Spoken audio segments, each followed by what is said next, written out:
बिहार विधान परिषद चुनाव को लेकर एनडीए में चल रही खींचतान खत्म हो गई है। प्रेस कॉन्फ्रेंस कर एनडीए की ओर से सीटों का ऐलान किया गया है। इसमें बीजेपी को 12, जेडीयू को 11 और एक सीट राष्ट्रीय लोक जनशक्ति पार्टी यानी रालोसपा को दी गई है। बीजेपी को जो बड़ी सीट मिली है उसमें सीवान भी शामिल है। सीवान में बीजेपी के उम्मीदवार को लेकर जंग छिड़ी हुई है। अब तक बीजेपी के उम्मीदवार का ऐलान नहीं हुआ है। सीवान बीजेपी की ओर से नीरज तिवारी का नाम आला कमान को भेजा गया है। वहीं एक वर्ग में पूर्व एमएलसी मनोज सिंह को भी टिकट दिए जाने की मांग हो रही है। हालांकि मनोज सिंह के नाम पर सीवान के पूर्व बीजेपी सांसद ओम प्रकाश यादव विरोध कर रहे हैं। ओम प्रकाश यादव ने तो यहां तक कह दिया है कि अगर मनोज सिंह को एमएलसी टिकट दिया गया तो वह इसका विरोध करेंगे। बहरहाल बीजेपी के लिए इस सीट पर उम्मीदवार का चयन भी एक चुनौती है। सीवान के अलावा बीजेपी के खाते में रोहतास, औरंगाबाद, सारण, दरभंगा, पूर्वी चंपारण, किशनगंज, कटिहार, सहरसा, गोपालगंज, बेगूसराय, समस्तीपुर सीट भी गई है।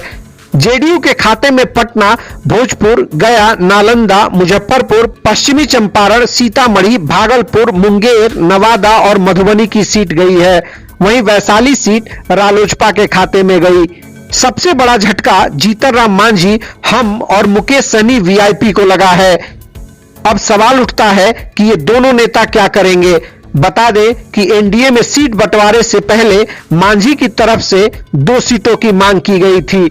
वहीं मुकेश सहनी ने 4 सीटों पर अपनी दावेदारी जताई थी। सहनी ने तो यहां तक ऐलान कर दिया था कि अगर बीजेपी जेडीयू ने हमारी पार्टी को तवज्जो नहीं दिया तो सभी 24 सीटों पर अपना उम्मीदवार देंगे। हम और वीआईपी को जगह नहीं मिलने पर शिक्षा मंत्री विजय चौधरी और बिहार बीजेपी प्रभारी भूपेंद्र यादव ने कहा कि एनडीए के सभी सहयोगी को विश्वास में लेकर हम लोग यह चुनाव लड़ेंगे। वहीं जेडीयू बीजेपी नेताओं ने कहा कि समय आने पर उम्मीदवारों का ऐलान किया जाएगा। 11 सीट बता देना चाहते हैं, ये भी क्लियरिटी ही आ जाएगी आप लोगों को, कोई फिर दुविधा नहीं रहेगी कि 11 सीट जो जदयू का हम लोग लड़ेंगे वो आपको बता देते हैं। शेष 13 इनको लड़ना है, उसमें से एक जो सीट अपने उनको देंगे ये दे देंगे।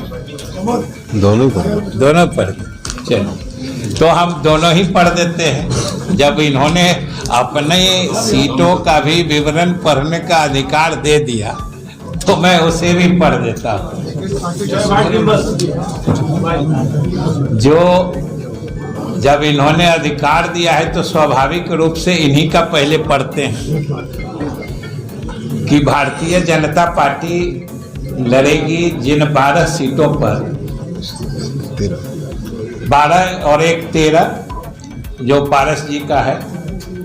तो भारतीय जनता पार्टी रोहतास पहला, दूसरा औरंगाबाद, तीसरा सारण, चौथा सीवान, 5वां दरभंगा, 6ठा पूर्वी चंपारण, 7वां किशनगंज, 8वां कटिहार, 9वां सहरसा, 10वां गोपालगंज, 11वां बेगूसराय, 12वां समस्तीपुर, 13वां वैशाली, जो ये अपने सहयोगी दल पारस जी के लोजपा को दे रहे हैं। अब इसके अलावा जो 11 सीटें हैं जो जनता दल यू लड़ेगी, उसमें पहला है पटना, दूसरा भोजपुर, तीसरा गया, चौथा नालंदा, 5वां मुजफ्फरपुर,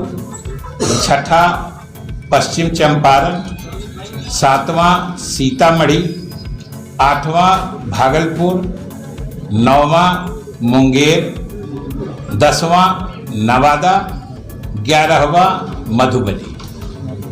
इसलिए ये कंप्लीट जिसको कहते हैं पूर्ण आपसी समझदारी और सहयोग के तहत ये निर्णय हुआ है और हम लोग सब लोग मिलकर लड़ेंगे और इसके बाद हम अपने सभी सहयोग